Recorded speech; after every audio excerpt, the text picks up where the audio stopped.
So, Shang-Chi director Destin Daniel Hmm. Cretton is set to direct a live-action Naruto movie.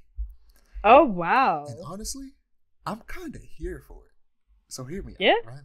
After watching Shang-Chi, a lot of people thought he'd be perfect for a live-action Dragon Ball Z movie because the final fight in that movie felt hella Dragon Ball Z. And Right. he expressed interest in it, which I assume resulted in him making an Naruto movie instead. Uh, because there's a lot of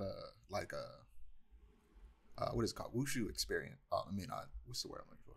Influence in Shang Hmm. Chi, especially the very beginning.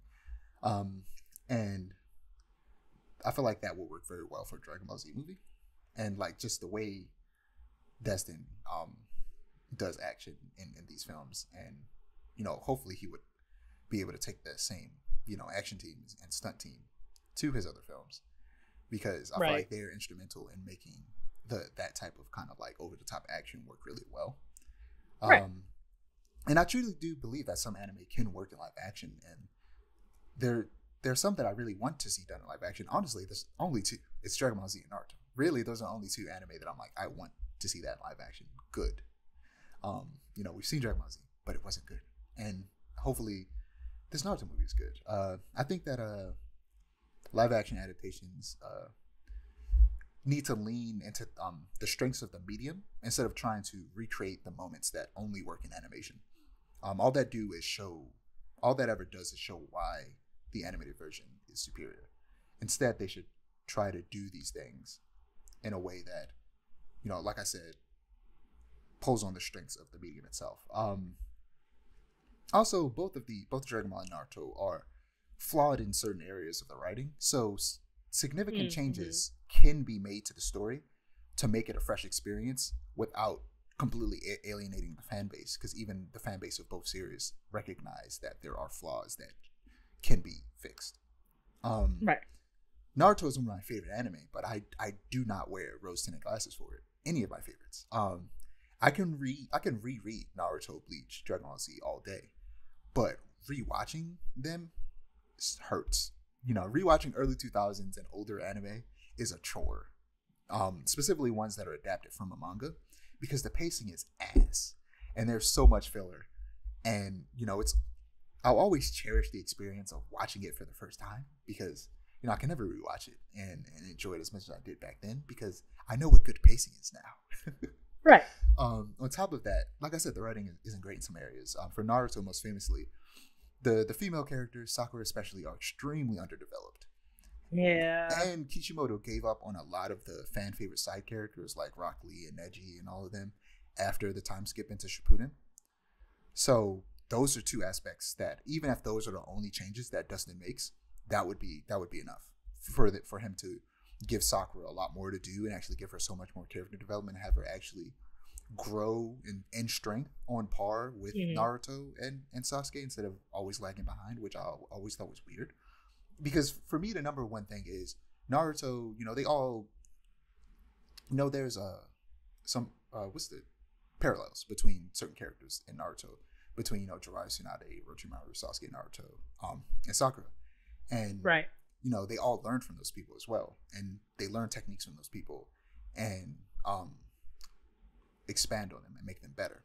Something that both Naruto and Sasuke get is that they learn from one of the great Sanin, and they learn from some a specific technique from Kakashi. Hmm. Sakura never has that moment to learn something from Kakashi like Naruto and Sasuke does. I feel like that's something that should be Yeah. added where she learns something from Kakashi. Something I think she would be cool that she could learn from Kakashi is specifically Earth style moves because I feel like that just makes sense for her character because she's Yeah. she's a healer first and foremost, and there's a whole arc at the beginning of Shippuden where she's like making medicine using plants and stuff. So, and plus she's really strong, and it makes sense that for her to be a like a I forget what they call it, but for her jutsu to lean towards Earth would make a lot of sense, and that is a place where Kakashi excels. He uses a lot of Earth techniques or jutsu. Right. So that would be a cool way to have give her moment of learning something from Kakashi. Um, but also something that Naruto and Sasuke do is that they take the techniques that they learned from their masters and make them better. Sakura never does that. She never takes anything that she learned from Tsunade or anybody else and makes it better. She tends to just use everything she's learned the exact same way it was used before. And I felt like that is one of the ways that her character was stifled, whereas she didn't get to be as creative with her abilities as Naruto and Sasuke were. In my opinion, something that's kind of prevalent in the show is the idea of the very first Hokage has a Kekkei Genkai, which is a jutsu that only that person or that person's bloodline can do. Like the Sharingan is a Kekkei Genkai for the Uchiha. I say Uchiha. The first Hokage's Kekkei Genkai is his alone. He's the only person that could do it. Other people later on are able to do it because they literally take flesh from his body and graft it onto their own to allow them to use the jutsu. But it didn't pass down onto his family, like not even his granddaughter. So now they can do it. I think it would be cool if Sakura takes actually learns how to do a form of it. Not it exactly, because she wouldn't be able to without like grafting the cells onto her, but Yamato is one of the characters that can do it. He is introduced in Shippuden, and he essentially takes up the role as team leader while Kakashi is doing something else with and he can do the wood style jutsu. It would be cool if she didn't do wood style, but she was like poison ivy. She could like control plants. The way that wood style is explained how it works is that it's a combination of earth style and water style combined to make plant life. It'd be cool if Sakura did that, but instead of making wood, because like I said, only some people can do that using the DNA of the first Hokage, that she could do it using like vines and making like plants for making medicine and stuff like that. Like you could do a lot of really cool stuff with her character. And you can tell I think about this a lot because I used to definitely, when I was a dumb little boy, used to hate on Sakura. But now I'm of the mind of like, Sakura can be so cool. Why did he not make her cool? But yeah, I also think it got way too overly complicated at the very end of the series. That was just weird because it was like at a perfect spot and they introduced one more extra thing that kind of just pushed it over the edge and made it a little bit too much. Just delete that, Dustin, whenever you get there in like 20 years. But I also think, why is he making a movie? Make it a show. Do what One Piece is doing. This would work so much better as a show.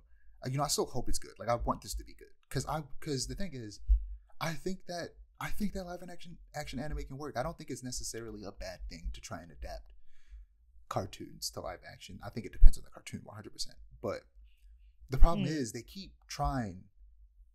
I think that Dustin, it seems like he has respect for anime, where a lot of people who try to adapt stuff don't have respect for the source material. And they end up thinking they could do it better.